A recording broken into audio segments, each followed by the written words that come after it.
Joseph could not believe his ears. Mary running off, Mary staying away, Mary coming back, Mary with child, Mary pregnant, and that too, she said, not with the child of any man, but with the child of God, that an angel had appeared to her, and she is the handmaid of the Lord. Mary, do you know what you are saying? He asked. Yes, she replied calmly. If the elders hear you, they will have you put to death. Still it is true, Joseph, she replied. He threw his cap in desperation to the ground and flung himself after it on a pile of chips and sawdust. Tell me this strange thing, he invited glumly. I shall listen and no more interruptions. Step by step, Mary rehearsed for him the incredible proceedings. From the moment when they had bidden each other good night, she took up the story.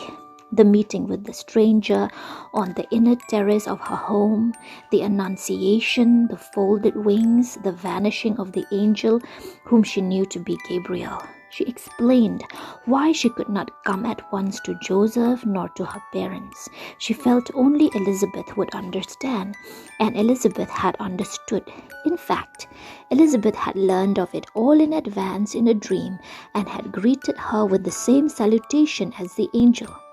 She had remained with her cousin until John was born, had conceived, and of the Holy Spirit.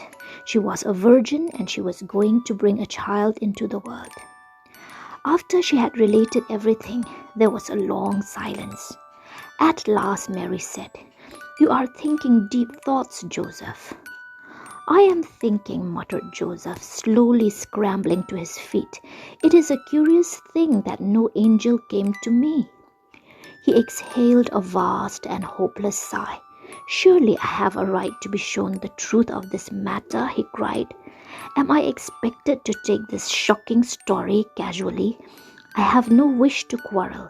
The Lord knows that I have loved you, Mary, with all my mind and all my heart and all my soul. I have no eyes for any other, only you. Since I first saw you, my whole life has been shaped around you. I counted on you. But if this thing has happened, why is it that no angel reassured me? Is that so unreasonable? Don't I count at all? He asked. In desperation, his heart was broken. She wept. It had not occurred to her that he had been neglected by the angel. But it was true. Joseph had only her word for what had happened, and that was a great deal to ask of any man. Have you told your mother? He asked her. No, she replied, no father either. I felt I must tell you first. Joseph went to her slowly, and she noticed how his shoulders were bowed, how sagging the line of his small golden beard, how stricken his eyes. A wave of mothering pity went through her. She wanted to gather him in her arms and croon to him. I must think, said Joseph. Tomorrow we will talk more. Then peace be with you, Joseph, she said. I'm going to leave. And the Lord be unto you, Mary. She left. He heard the rustle of her mantle as she gathered its folds around her and walked, face toward the starless sky, out of the shop and into the Nazareth night. That was a dark night for Joseph.